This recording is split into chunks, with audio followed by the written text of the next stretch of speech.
Howdy y'all, you got the Bulldog on the channel. Kind of rushed, in a hurry.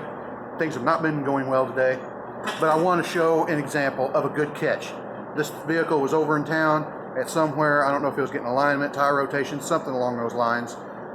And they said there's a bad problem, and I'll show you what it is. Go ahead. That's ball joint flopping.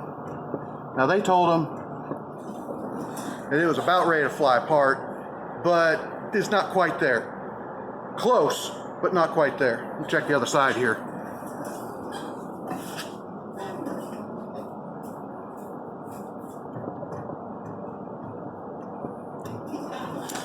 As you can see, not quite as bad, but bad nonetheless. We've got parts here. I'm working on it. They need it back today. I'd hoped to get it started on it this morning, but that didn't happen. It's not fun fighting one. A little tense. I've answered messages from 4 different people in the last 10 minutes. I can't work on vehicles if I'm always answering on the phone. Okay.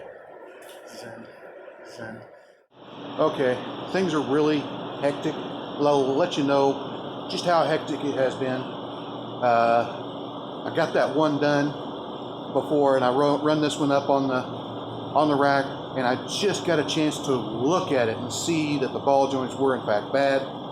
And the customer of that one messaged me twice. Well, no, I messaged and responded, and 2 other people were messaging me at the same time while somebody was trying to call.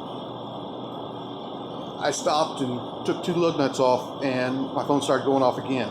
That's why sometimes it takes a while to get things done, because the questions and the appointments, you know, and the time it takes you to do one job, you might have 5 people after you, literally. To, hey, can we do this? Can we do this? Work this in sometime?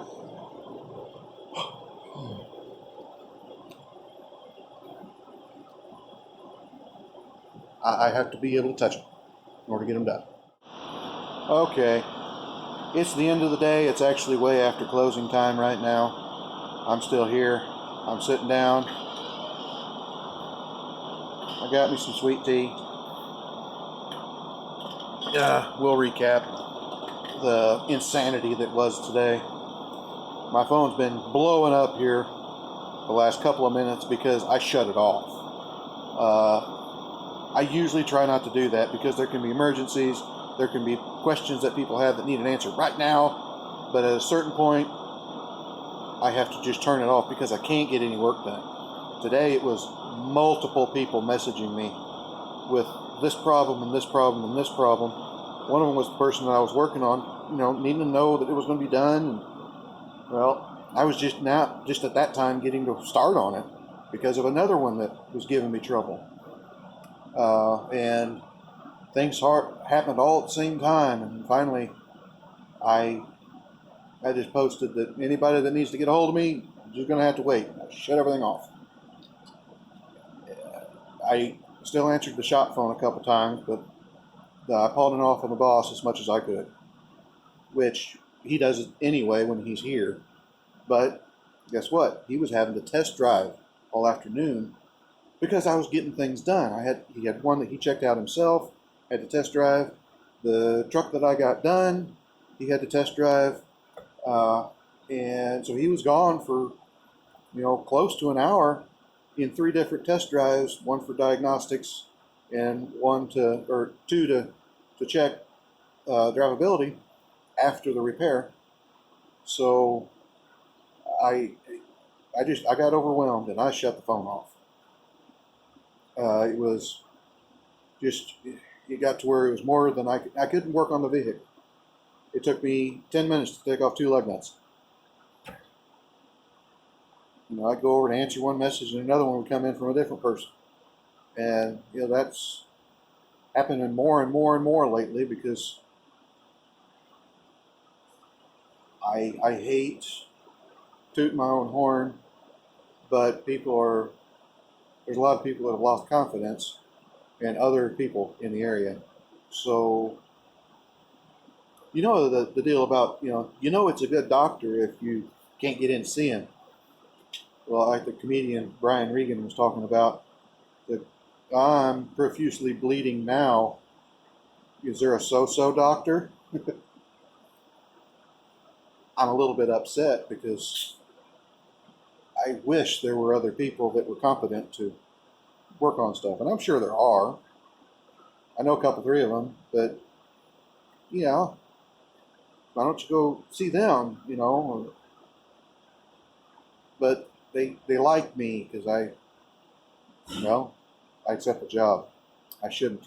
I really shouldn't. I got too much, and then I get so covered up with stuff I can't move. Well, then you can't move, you can't get a job done, which was what was going on today. I could not get the job done because I was completely covered up with people needing work done. I can't get any work done if I'm booking them in all the time, so I just shut the phone off. Anyway, I wanted to recap. We're waiting on another one here that's coming in on a hook because it broke down on the highway. I don't think I'll stick around for that, but somebody has to. Boss is probably going to, because it had a complete power failure, it sounds like. The key won't even come out of it. So we're going to have to secure that somehow. But it's a bad day, all in all. Terrible hot. Floors still cold. I got cold earth underneath of them, so the condensation on the concrete it made a lake in here. And you couldn't blow air hard enough to dry it out. It could not evaporate because the water was floating around in the air. Record hot today. Turns out it's a good thing I stayed here because this thing has a complete power failure, which with all the electric stuff, you can't turn the key off, and you also can't take it out of park. The four-wheel drive shifter is electronic, so you can't put the transfer case in neutral. So you can't make it roll. He drug it up onto the tow truck. Well, how do you get back off?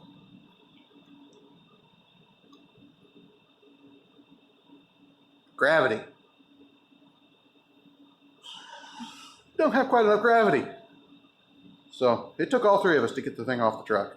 We had to hook a battery charger up to it while I sat inside and held the brake on, and then waited, pulling 100 amps on them batteries before it finally got enough power inside. It took a couple of minutes before it got enough power inside that I could pop it out of gear. Some of them will have a little kick out that you can pop out of there and stick something down in the hole and get the thing into neutral at least. But this one don't have it, I don't guess. I didn't really look too hard, but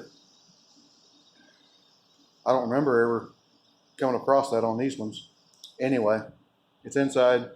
Both batteries are completely dead, so it's a power failure problem. And maybe it's an alternator, I don't know. When everything goes low voltage, everything just goes nuts. It turns the wipers came on, the head flashers came on. Nobody turned them on. They were there. That when they get low voltage, it kind of like a dying cow that jumps off a cliff, I guess. I don't want it to last very long. Blah! Anyway, we're going to head home now. Try it again.